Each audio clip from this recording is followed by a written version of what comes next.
Hello everyone! Welcome back. Today, once again, I have Tyne with me, my roomie. Hello! And you might notice our background is a little bit different because we recently moved. And today we wanted to come on really quickly and tell you exactly why.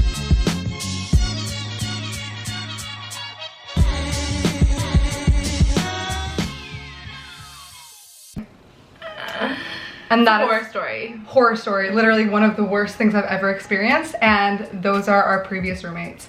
I don't know if any of you guys have had a bad roommate experience, but like, so let's just delve into it. Yeah. So basically when I was backpacking Europe a couple years ago, I met this guy in Dublin and we just were pals, and then he came and stayed with me in Toronto, and then I remember he was from Melbourne, so I hit him up when I came here and I was like, hey, let's link up, blah, blah, blah, blah. And then he was like, oh, I have 2 rooms available. And I was like, sweet, we're gonna live with friends. And turned out not to be such a pal after all. Yeah, we're enemies now, that's for sure.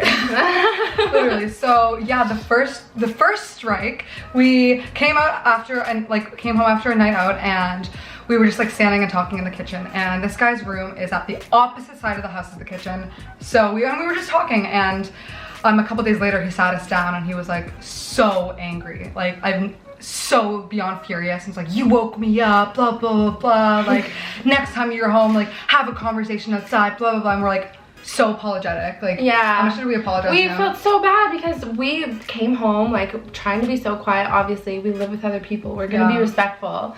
But, friggin'. I don't know, man. Thin walls in an old house. Like, it wasn't our fault. No, we didn't know. Yeah. He was literally the other side of the house, and then as soon as we found out, we apologized so much, and we're like, okay, for sure. Next time we'll be super quiet. Flash forward, it's Christmas time, and one of our friends left his phone in the Uber, and so we're standing outside of the house as we were instructed, talking on the phone to the Uber driver, blah, blah, blah, blah. When we came in, like, Tyne, like, tell them how, like, quiet. Like, literally, we, like, said to, like, everyone that was, like, we cannot say a single word when we enter the house because we can't wake Rob up. Like, we respect him too much. Yeah, like, literally tippy-toeing through the house, so quiet. And then, yeah, he sat us down a couple days later, and he was literally like, listen here, I'm sick of your shit. You woke me up again on Christmas. I told you to be quiet, blah, blah, blah. And we were just apologizing. So we're like, what? We stood outside the house, like, talking. We did what you told us to. Just so confused. And, like, how rude was... I've never had somebody be that disrespectful to me.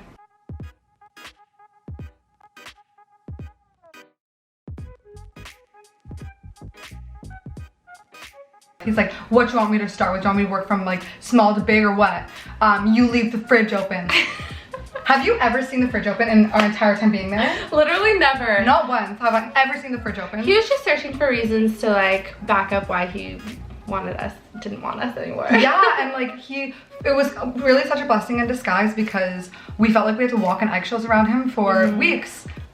And like we could tell he was grouchy, and like we got really bad vibes from him, and we were like, really bad energy. But like, frig man, we woke him up once and he just hated us. After that moment, like for absolutely no reason. He was like, oh, you didn't pay rent on time, and literally Tyne pulled up her phone and she was like, this is the date you asked me to pay by, and here's proof that I paid you then. And he was like, well, I'm not gonna argue with you girls, like what I say goes. And we were just like absolutely shocked.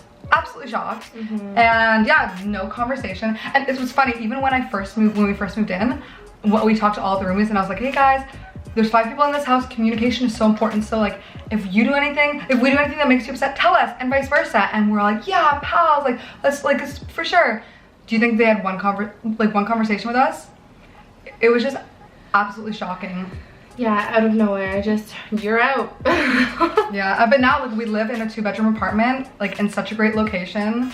So happy that, like, 2020 is all about, like, you know, good vision, 2020 site, like positive vibes only, and we can't be around negative people like that. It was so crazy. And then, oh my god, the plot thickens further. After we moved out of this house, we moved out early because we're like, we literally cannot be in this house with these people anymore. Like, they're literally horrible people. And yeah, they're supposed to pay us our money back, and they didn't. They owe us like 800 bucks.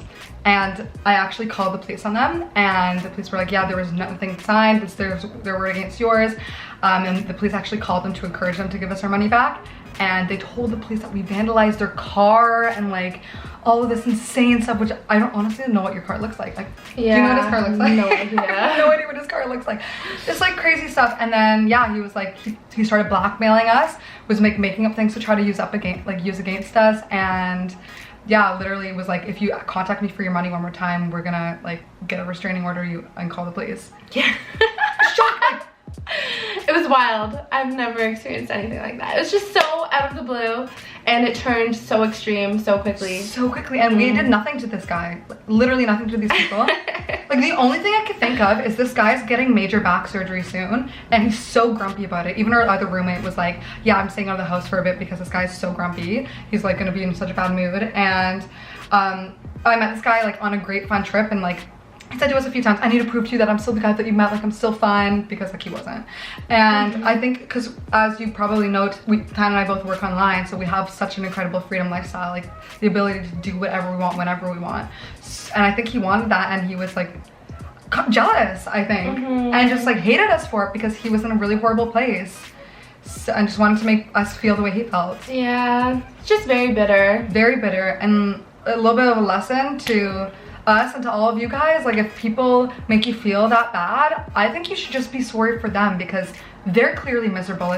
If he was miserable enough to like to make us feel like that, how do you think he feels on the inside all the time? So I honestly just pity. I'm not even angry, I don't hate them, I just pity them. Like, yeah, it's really sad to be them. And now we're just like so grateful to be out of there and like living on our own. Yeah. You should see our place. Like it's the two of us. Such a great location, and we couldn't have asked for anything better. So everything happens for a reason, and 2020 is gonna be the best year yet. I can feel it.